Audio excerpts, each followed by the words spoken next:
morning, everyone. Many of you already know Bob Muir. He has been an ICL member since January of 2014, and he has presented a number of times on various subjects. Up, down. Oh. Is that good? Okay. Everybody hear me? Because I have such fascinating things to say. Okay, although he is a retired attorney, he is interested in many things, including history, astronomy, and social justice. Today he unites all of these subjects. Please welcome Bob.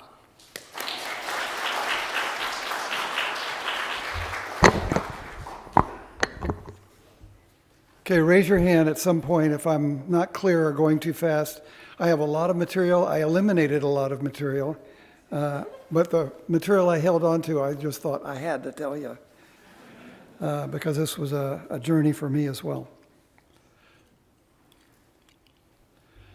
So, astronomy was born in awe and wonder at the lights in the sky.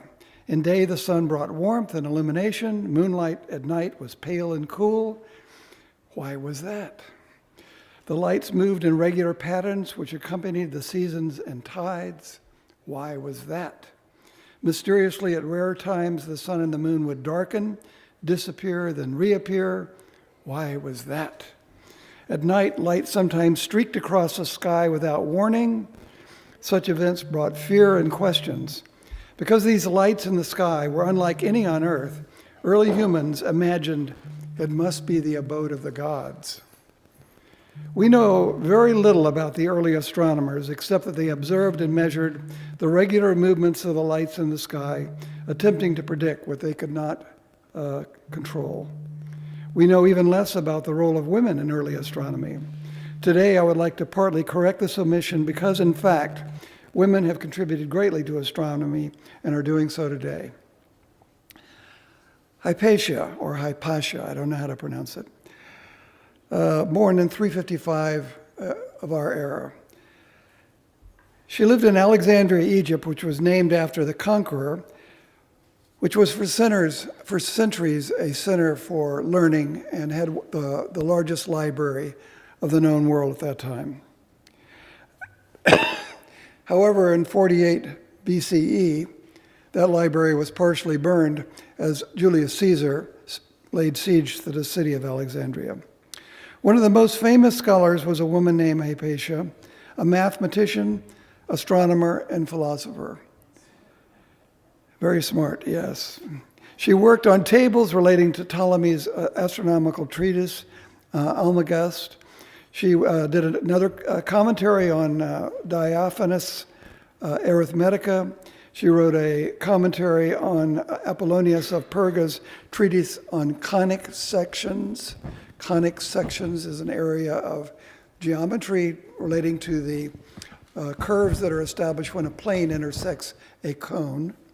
Those curves appear in things that come into solar systems and go out, have to do with the orbits of planets and so forth. The same curves appear, parabolas and hyperbolas. One spring morning in the year 415, she was dragged from her chariot and brutally murdered by a mob of Christian fanatics. For 1,000 years, there was virtually no study of astronomy in the West, and none by a woman until the period of the Enlightenment. Émilie du Châtelet was born in 1706 to an aristocratic family. Her father saw to it that she had a good education with tutors and scientists. As an adult, she studied the causes of planetary motion, explained differently by Sir Isaac Newton with his theory of universal gravitation, and by René Descartes with his theory that particles moved around in space, moving the planets. She updated Newton's geometric methods for demonstrating orbits with the new calculus, which had been co-discovered or invented by Newton and Leibniz. And that argument in a work called The Institutions de Physique that she co-authored with Voltaire. You know Voltaire, the writer? Not a mathematician, not an astronomer, but a lover. She co-authored it, but her arguments helped advance Newton's theory as the correct one concerning the explanation for the orbits of planets in the solar system.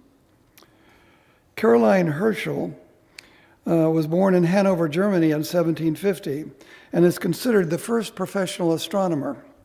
She helped her brother William build and operate a telescope in England, including grinding and polishing mirrors and performing the difficult calculations of the objects that they were observing. After William's discovery of Uranus in 1781, yes, he discovered one of the planets, King George gave him a yearly stipend as the king's astronomer. Making observations of her own with a small Newtonian reflectorscope, Caroline discovered 3 nebulae by 1783, and in 1786 was the first woman in history to discover a comet by telescope. The royal family asked William to explain the discovery. Hearing of Caroline's work, the king in 1787 gave her also an annual stipend to serve as William's assistant. Thus, Caroline, this is pretty noteworthy, became the first woman to be ever paid a professional salary in England. Over the next 11 years, she discovered 7 other comets, including the periodic comet now labeled 35P Herschel-Regalet. Reports of her comet sightings were the first papers of a woman to be published at the Royal Society, though not by her. To be read at the Royal Society, though not by her. She was not admitted. And they were published in the Philosophical Transactions of the Society. Among her other discoveries were an open cluster NGC 2360 and the Andromeda Galaxy's companion galaxies. Yes, galaxies have galaxies swimming around them. So does the Milky Way. That was NGC 205. In cross-indexing John Flamsteed's star catalog, she included 565 stars that he had not. After William's death in 1822, Caroline completed the cataloging of over 2,500 new nebula and star clusters, which were eventually compiled in the NGC, which is the new general catalog of stars. In 1828, when she was 77, the Astronomical Society awarded her its gold medal for an unpublished revision and reorganization of their work. Mary Somerville was born in 1780 and was the daughter of a British admiral. She received limited education, which was not uncommon at the time for women, but taught herself mathematics, astronomy, and French. Somerville was the first great popularizer of science. By 1827, her genius was well known, so she was asked to write a popular version of Pierre-Simon Laplace's treatise on celestial mechanics, which extended Newton's Principia Mathematica. This popular work went deeper into gravitational theory and introduced new mathematical methods like Du Châtelet's, helping to spread Newton's ideas. She was the first person to be called a scientist. The first woman to be called a scientist, by a reviewer of her book. Before then, the expression was men of science.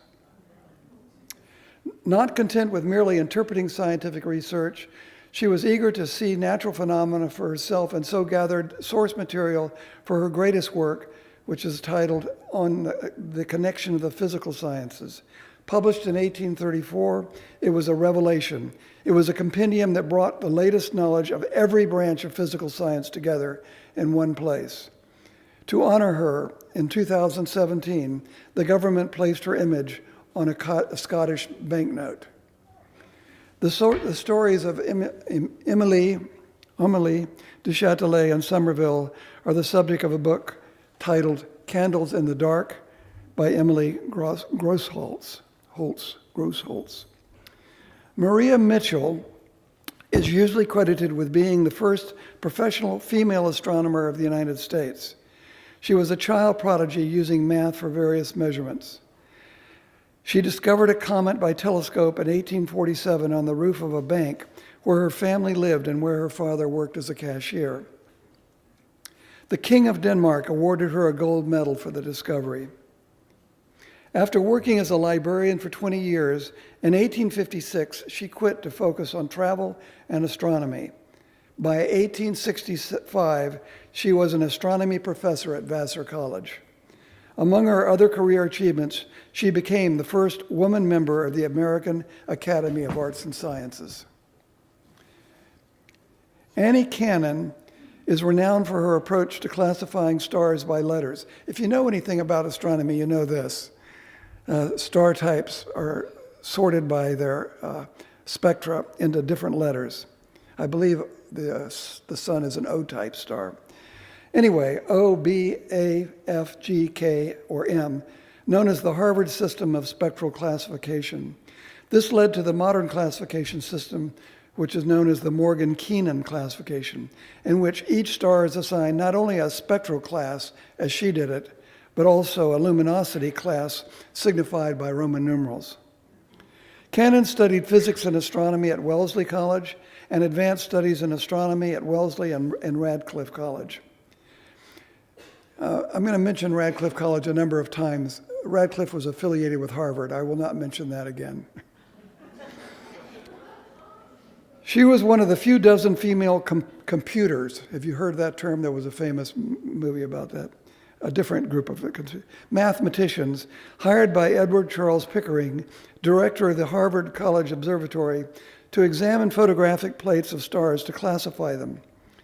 Cannon alone classified more than 350,000 stars based on stellar spectra. Among her other contributions, she published the 9-volume Henry Draper Catalog of Stars between 1918 and 1924 and created the Harvard Catalog of Variable Stars. Yes, stars vary in luminosity. That's a very important point in astronomy. She received numerous awards and finally was made a staff member of Harvard in 1938. Henrietta Swan Leavitt, she's one of my favorites. Henrietta Leavitt was born in 1868 and is best known for discovering the relationship between period and luminosity in the Cepheid variables. Cepheus is a constellation, and those variables were first found in that constellation, though they're found throughout the universe now. We know that now. These stars fluctuate in brightness or luminosity. Because the inherent brightness of such stars can be judged by the period of variability, it is now possible to judge the distance of such stars and of the galaxies in which they are located. Leavitt was educated at Oberlin College and Radcliffe College. Her career started at the Harvard College Observatory, working, like Annie Cannon, with Edward Charles Pickering. Leavitt received little credit for her discovery during her life, most of the recognition going to Harlow Shapley, who used her work to chart distances inside the Milky Way. Inside the Milky Way. After her death, astronomers came to appreciate her work. Edward Hubble, using the Cepheid variable method to compute the distance to the Andromeda Galaxy, the nearest non-affiliated galaxy to the Milky Way, at 900,000 light years, greatly expanding the concept of the size of the universe and leading to the discovery that the universe is filled with billions. There was no belief, no confirmed belief in external galaxies before then, and this was in the 1920s. Leavitt's story is the subject of a play, which I recommend to you, Silent Sky, written by Lauren Gunderson and produced in 2024 at the Kaiser Homegrown Theater. If you haven't tried that out, try it. It's fun, up in Kaiser. Cecilia Payne, let's see if I can get this right, Gapashkin was born in 1900 in England. Though she made many contributions to astronomy, her work was not well recognized in her lifetime. She won a scholarship covering her expenses at Newnham College, Cambridge University, where she studied chemistry and physics. Her interest in astronomy began following a lecture that she heard given by Arthur Eddington. Some of you will know what I'm talking about his 1919 expedition to the coast of Africa to observe stars near a solar eclipse to test Albert Einstein's general theory of relativity, the first great confirmation of Einstein's theory. She said of the lecture, "The result was a complete transformation of my world. My world had been so shaken that I experienced something very like a nervous breakdown. Although she completed her studies, she did not receive an official degree because Cambridge did not grant degrees to women until 1948. Realizing her only career option in the UK was to become a teacher, she looked for grants that would enable her to move to the United States. An astronomy PhD student, a male at Cambridge University, introduced her to America's Harlow Shapley, director of the Harvard College Observatory. Obtaining a fellowship there awarded to women to encourage them to study at the observatory, she was able to move to Harvard, where she did pursue graduate study in astronomy. Shapley then persuaded her to write a doctoral dissertation. Her thesis focused on how the line patterns seen in the spectra of stars, spectrum, all the colors, and you have absorption lines in them for the different elements, okay? So how the spectra of stars could be related to the physical condition of those stars, which is the fundamental method for studying star chemistry used today. Harvard's Shapley and Princeton, do you realize she did this, nobody else? Nobody, no men, no other women. This is the methodology we use today to determine the chemistry of stars. Shapley and Princeton's Henry Norris Russell acknowledged her thesis, but disagreed with her hypothesis, which we now know to be corrected. The primary composition of stars is hydrogen, followed by helium.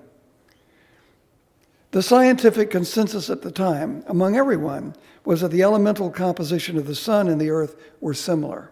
They are not. Despite the criticism of her thesis, in 1925, she became the first woman to be awarded a PhD in astronomy at Radcliffe College. She remained at Harvard, but was unable then to obtain a professorship because she was a woman. Continuing in less recognized positions, she published numerous books on stars, variable stars, and galactic structure. With Shapley's help, she was appointed Phillips Astronomer, an endowed position at Harvard, which made her an officer of the Harvard faculty.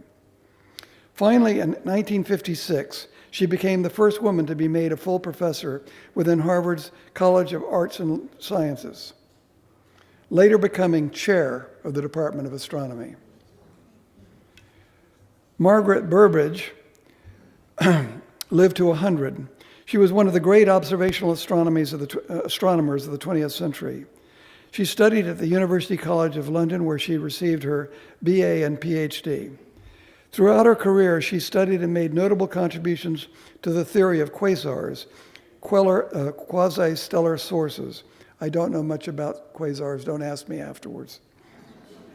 To measurements of the rotation and masses of galaxies and the understanding of how heavier chemical elements are formed in the depths of stars through nuclear fusion. This process is known as stellar nucleosynthesis. By the fusing of atoms, the lighter elements of hydrogen, helium are built into the heavier elements up to iron. And then beyond iron, it takes a supernova to create enough energy to fuse those nuclei into heavier elements still, going up, I believe, to uranium.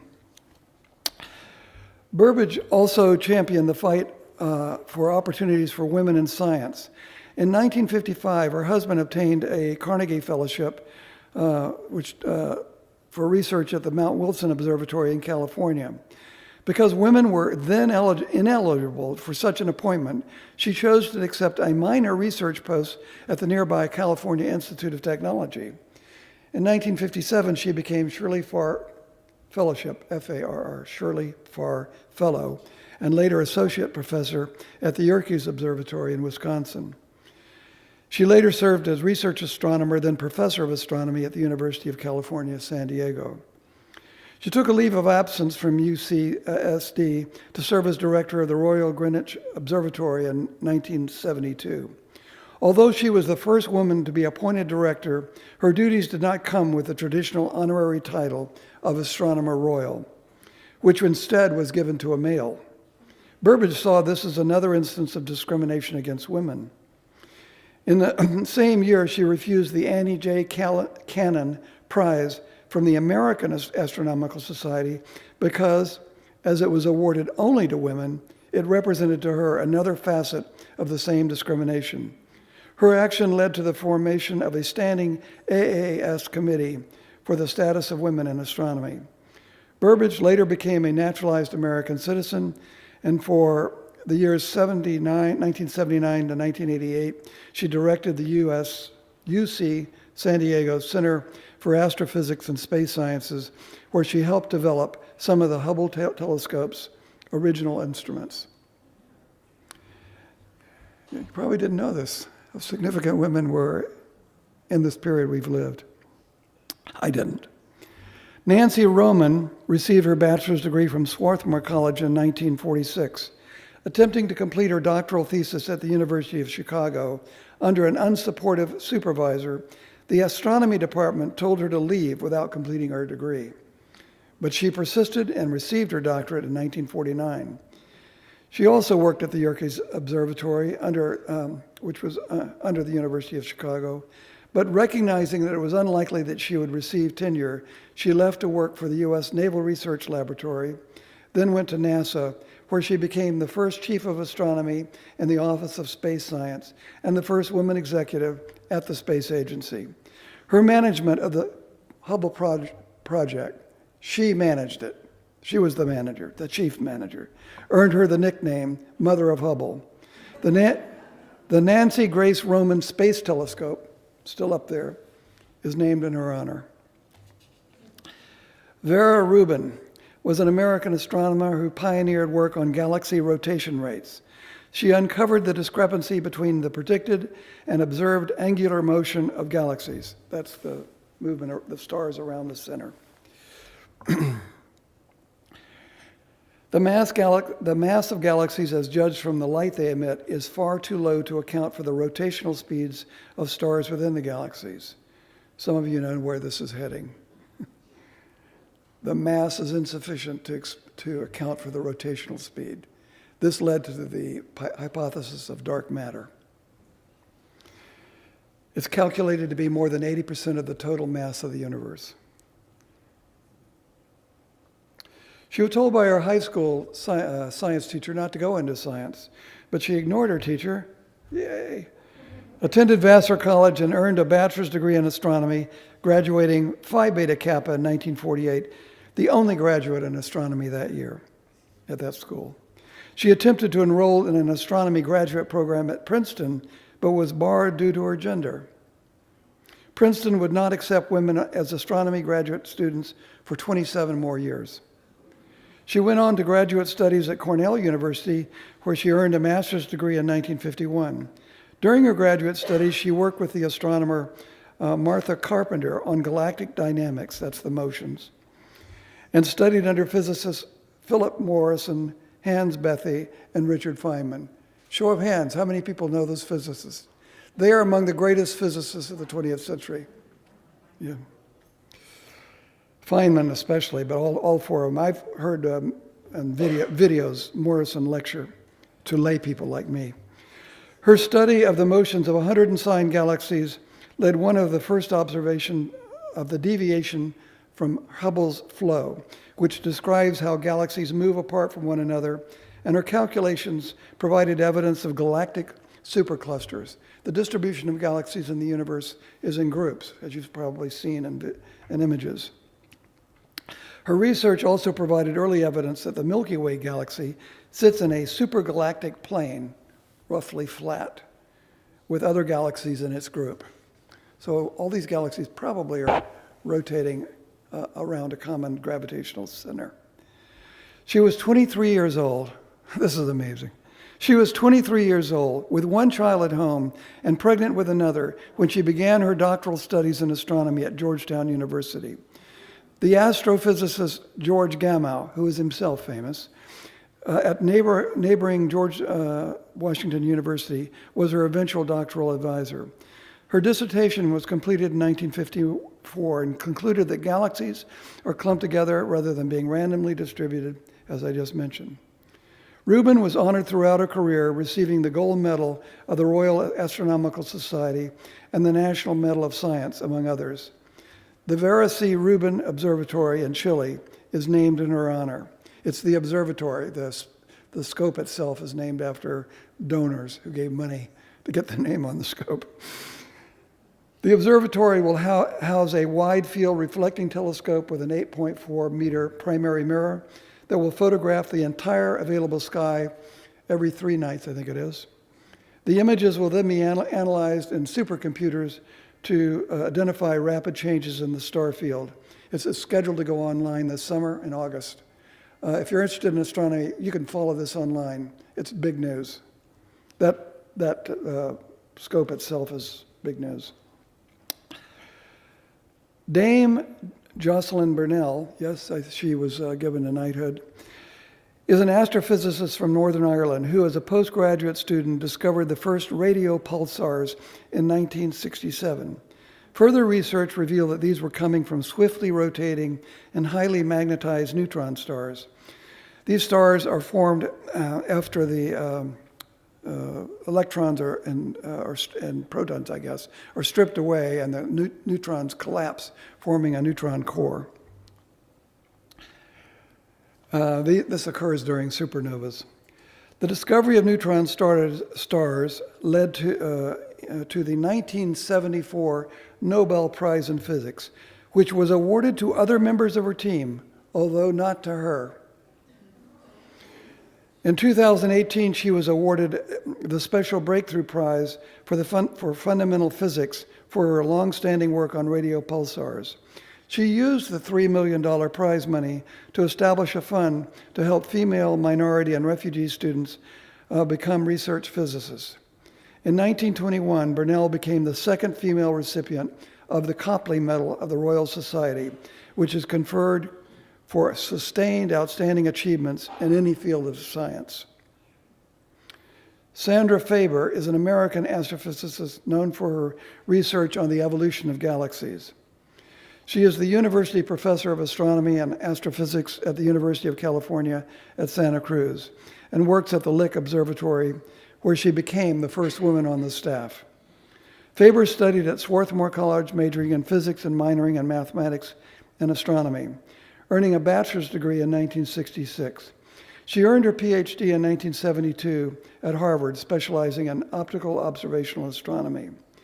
The only observatory open to her at that time was the Kitt Peak Observatory, I think that's in Arizona, which had inadequate technology for the complexity of her thesis.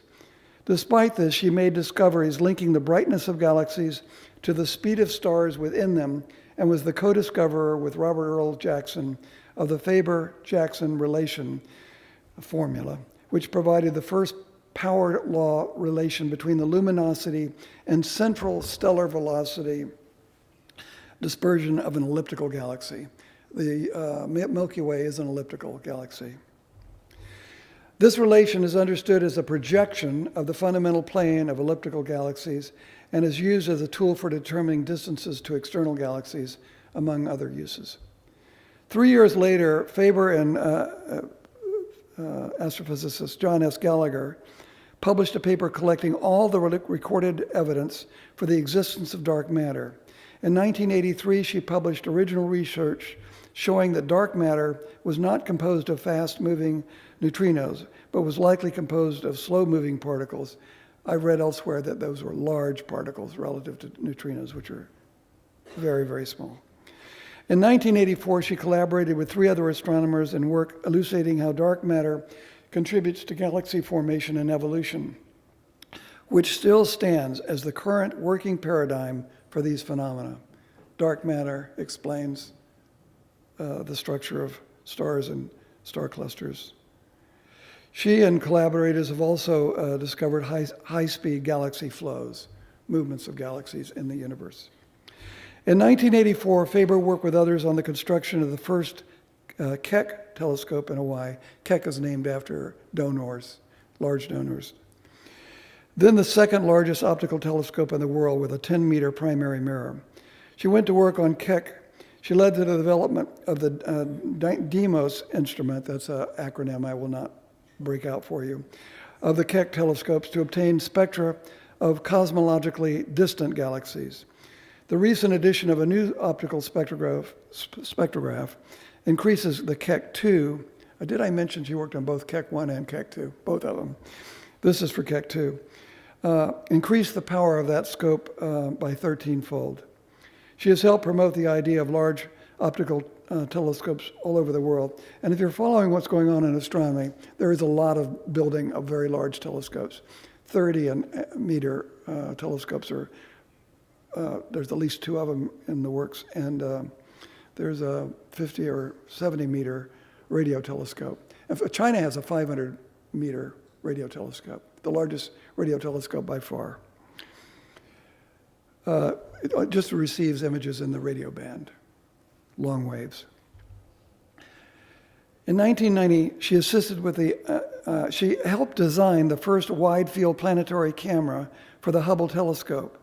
And then in 1990, she assisted with the on-orbit commissioning of that camera. That is to say, the camera was put in place in the Hubble as it orbited the Earth. That was pretty tricky. When it was learned that the optics of the Hubble were flawed, do you remember that? How disappointing that was. She and others on the team helped diagnose the cause of spherical aberration, which was enabled them to work out a solution, which was then implemented. She was the principal investigator of a team that used the Hubble to search for supermassive black holes at the center of the galaxies. She has also joined up with other scientists to create a project that was the largest survey of the universe taken by the Hubble telescope. The Vera Rubin Observatory will be doing a lot of that wide field surveying now going forward. During the later 1980s, Faber was involved with an 8-year project that attempted to catalog the size and orbital speeds of 400 galaxies.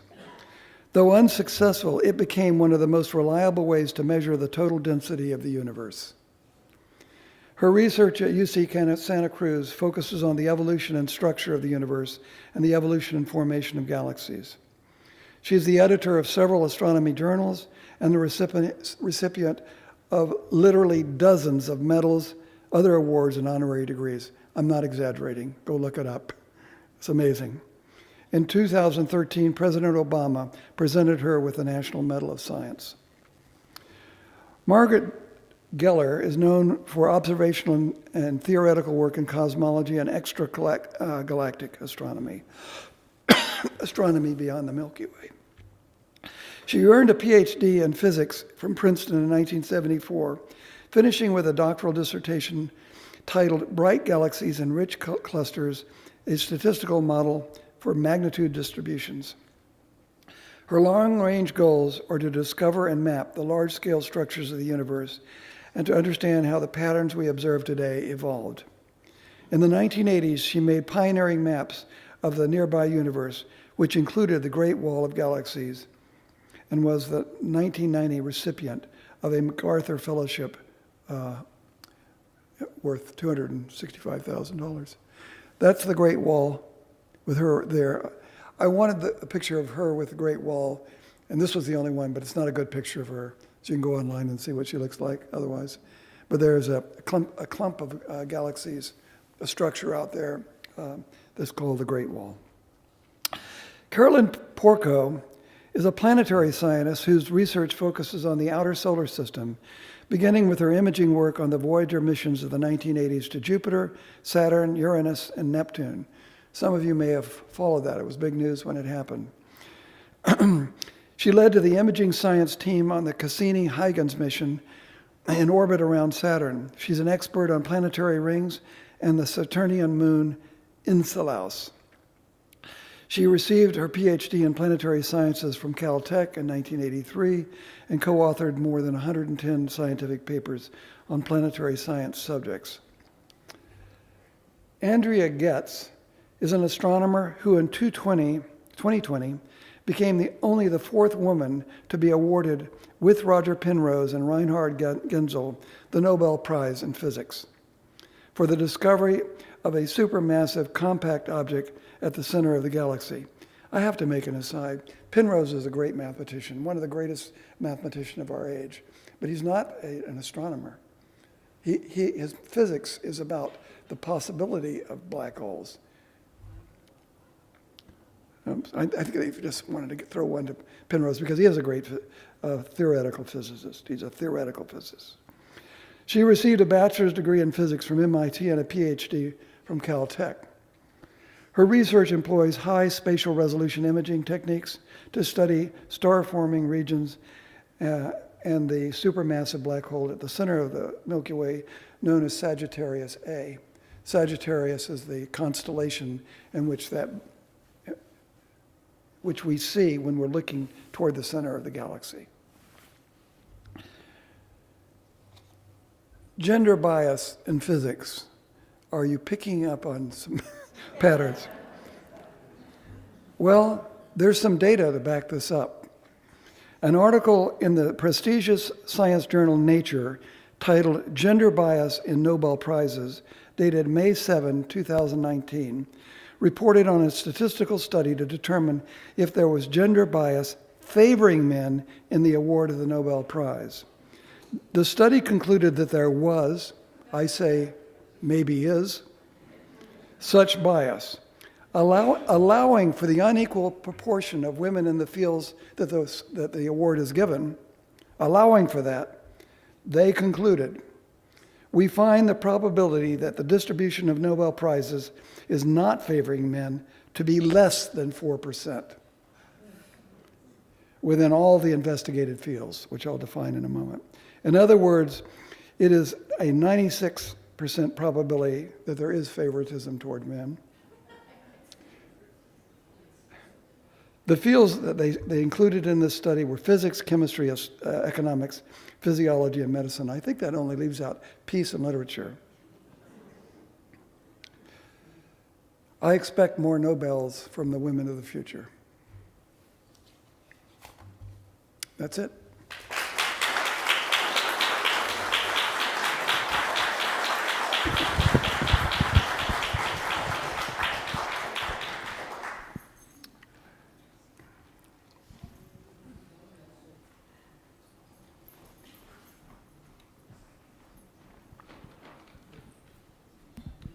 Thank you, Bob. And what was the most astounding finding by any one of these women astronomers that you thought was groundbreaking or really shifted the astronomical thinking? That's a hard one. There's a sort of, it has to do more with my history and becoming acquainted with the subject. I think Rubin's discovery that the mass of the galaxies does not account for the rotational speeds has got to be it. This has changed fundamentally the nature of cosmological physics. She did not come up with the idea of dark energy, dark matter, but we're now thinking about dark matter, and that's changed cosmology fundamentally. And we're out there, they're searching for it everywhere and measuring the effects. So I think that was a paradigm shift. There's some others, the classification of stars by spectra, the understanding that the stellar chemistry could be accounted for by the spectra, where we could figure out what is the composition of those stars. That changed the paradigm as well. It's hard to say. But what I wanted to bring out, and I hope I did in this, is that women were at crucial turning points in the history of modern astronomy, over and over again. Okay?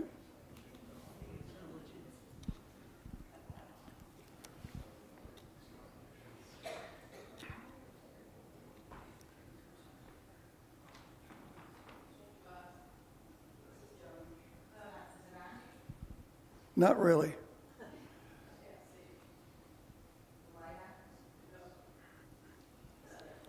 Was it Saturday Night Live that talked about This Is Just Joan?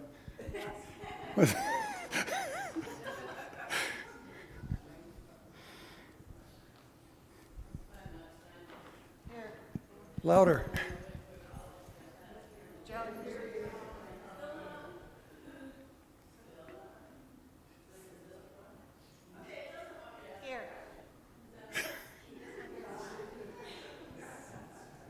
Are you sure? Well, I'm going to go back to school and study microphones. I just wondered, there's no reason that you should have done this, but I wondered if you looked into the current breakdown between men and women of people studying or receiving PhDs in physics or the other hard sciences. I mean, as you know, law school, women have certainly caught up with men, and medical school, I think they're close. I didn't look at that specifically, but one thing I have noticed is that women are definitely leading research teams and management roles in the area of astronomy. There's no question about that. So they wouldn't be there if they weren't going into those fields.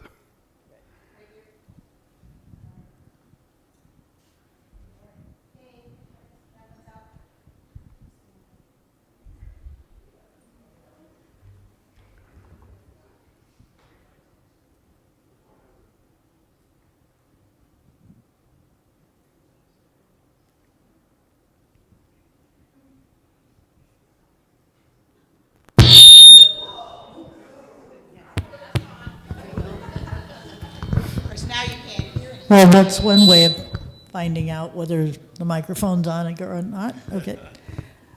This was really an impressive presentation. Thank you very much. I didn't know any of this.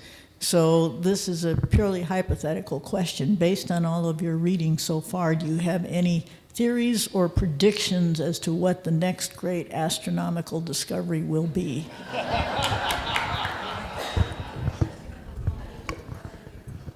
Okay. Sure. Wild guess, I think we're going to find evidence that the observed universe is not all there is. There's something beyond it. I think it'll come out of subatomic physics. I saw an article today that said that physics, and what do these articles mean? You know, you don't know. It's dumbed down for us so we can understand it in words, but it's done in math and done with high-speed accelerators. But they came up with a new particle that creates evidence of 30 dimensions. The dimensions that I had been hearing about for a couple of decades was maybe speculating they were up to 11 dimensions. But I have a feeling we're on the verge of some really big discoveries in subatomic physics. And that will change the nature of physical reality. We will not look at it the same way anymore. They're questioning whether time is an epiphenomena. We experience time, but some of the physicists are questioning whether time is an epiphenomena, and some of them are questioning space, whether space is an epiphenomena.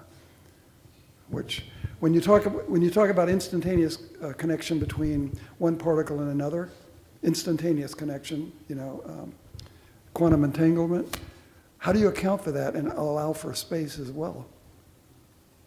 I mean, you have Einstein's theory that nothing can move faster than the speed of light. It's instantaneous and it's over space. Something has to give.